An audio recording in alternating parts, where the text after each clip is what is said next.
In science classrooms across the globe, there has been the stereotype that boys are better than girls in science.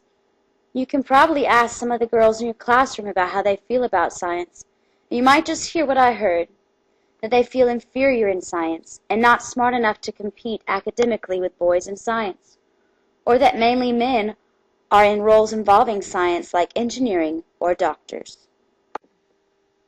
So at a young age, girls are seeing few role models of females in higher science-related fields. In the article Gender in Science, it states that although the number of female scientists has increased, true gender equity has not been achieved.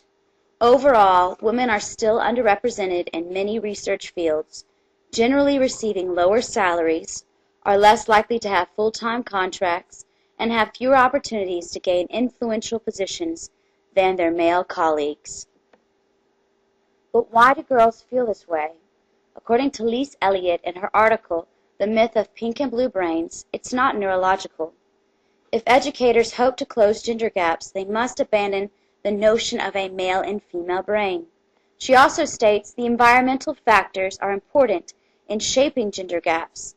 The truth is that no mental ability or ability difference is hardwired into the brain. Abilities develop in a social cultural context that includes each child's opportunities, relationships, sense of identity, and more. When it comes to gender gaps, boys and girls start out a little bit different, but these differences become rapidly magnified by a culture that sees them and encourages them to see themselves as fundamentally different creatures. So as science educators, what do? According to the Gender Equity in Science Education position adopted by the NSTA Board of Directors, we are to do the following. We are to implement varied and effective research-based teaching and assessment strategies that align with the learning styles of all students. We are to ensure that all students are in a learning environment that encourages them to participate fully in class discussions and science activities and investigations. We are to be aware of our own deep-seated beliefs so that they can ensure that their beliefs do not interfere with objective science teaching. We are to encourage all students to consider science-related careers by exposing them to a range of school and community activities. These are just some of the stated positions of NSTA on gender equity.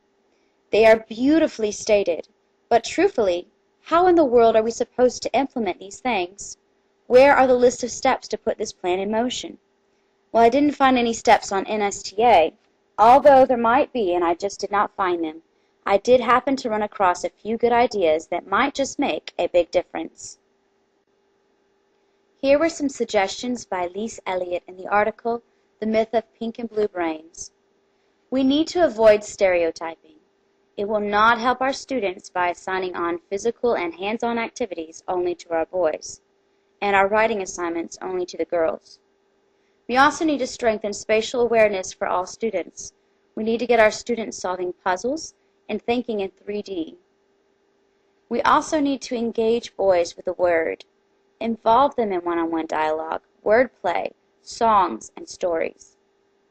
We also need to recruit boys into non-athletic extracurricular activities, such as yearbook committee and student council. We also need to treat teacher biases seriously. The bias that girls are good at reading and boys are good at math, that's how we choose to believe and accept, we won't move forward.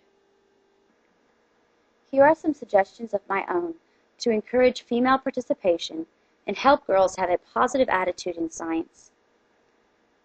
One of them is to have an all-girls science club.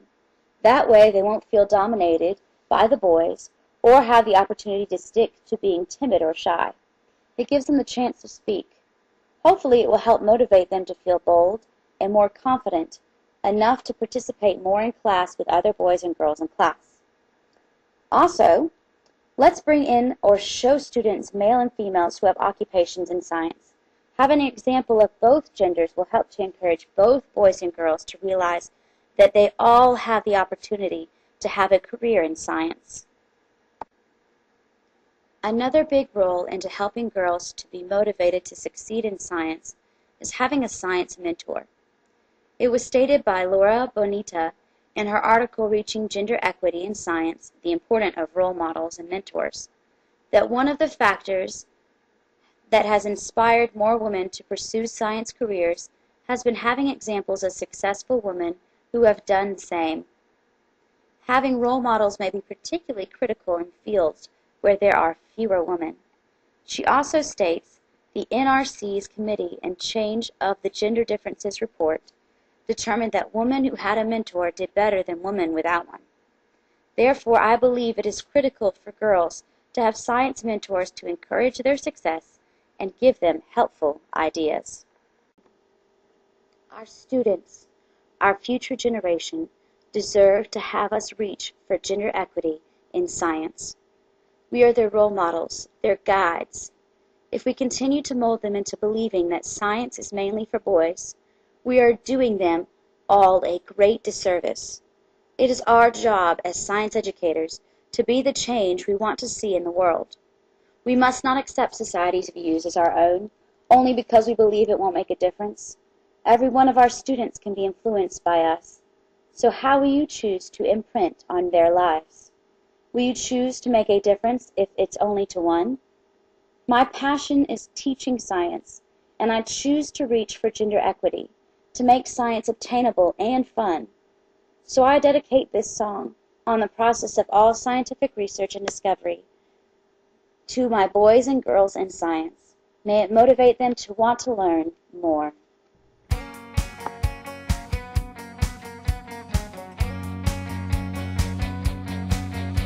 It starts with a thought, a very simple thought. I'll ask a question to discover what is next, 'cause you'll never know the world unless you do. From there I will form a statement that will be looking at a little former research aid, and you'll find the process might just save you time.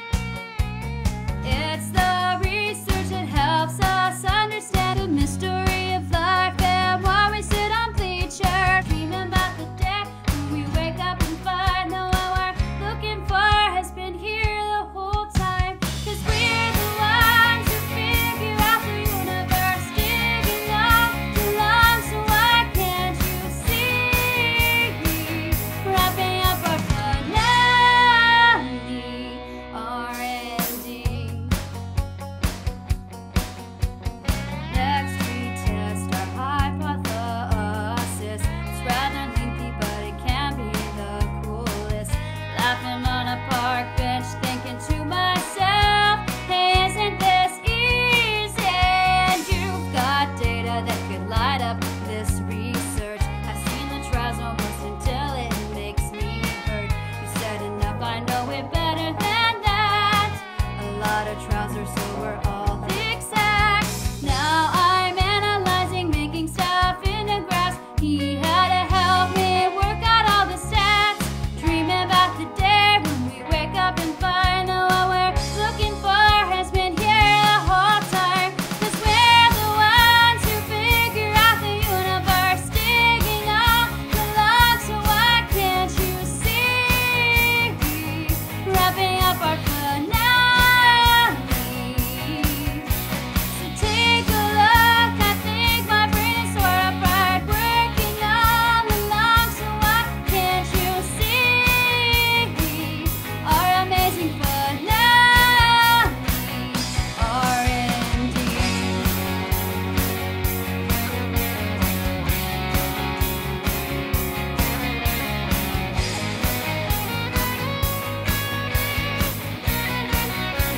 Oh, I remember using information to come up with an end. I'm almost done with the entire process. I'm gonna share results with some quirky scientists. Think I know where they belong. Think it's self-obsessed. Can't you see the world's out there for a discovery? Been there all along, so why can't you see? It's only meant to be.